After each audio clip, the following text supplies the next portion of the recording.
yang tidak mampu, hampir-hampir tidak mampu timbangan kebaikan itu menampung dari besarnya amal itu. Yaitu yang pertama, pahala puasa itu tidak mampu dibebankan kepada mizan timbangan karena saking beratnya pahala puasa apabila diterima oleh Allah. Yang kedua, sabar. Sabar itu pahalanya sangatlah besar, makanya sampai mizan timbangan itu tidak mampu menanggungnya.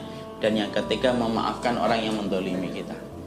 Jadi memaafkan orang yang mendolimi kita, maka sesungguhnya itu pun merupakan bagian dari amalan yang besar. Makanya langsung dibalas dan diganjar oleh Allah. Jadi ada 3 amal yang hampir-hampir timbangan itu tidak mampu menanggungnya. Dan ada 3 amal yang mana balasannya itu dibayar kontan oleh Allah, langsung oleh Allah. Pahala orang yang berpuasa, pahala orang yang bersabar, dan yang ketiga pahala orang yang memaafkan orang lain. Maka disitulah kita akhirnya boleh memaafkan.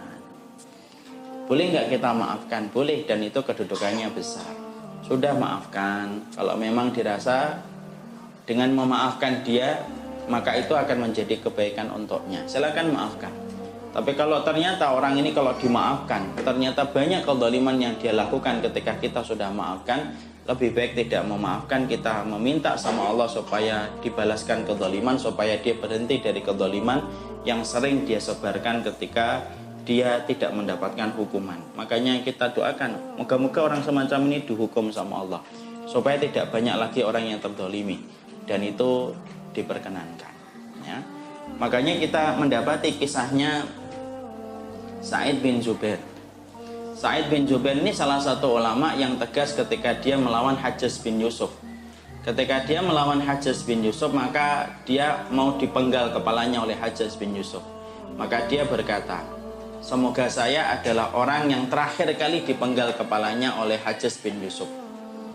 Akhirnya doanya diterima oleh Allah. Hajjaj bin Yusuf itu setelah memenggal Sa'id bin Jubair, maka setelah dia memenggal Sa'id bin Jubair, dia dalam kondisi ketakutan. Dia tiap malam tidak bisa tidur sampai matinya.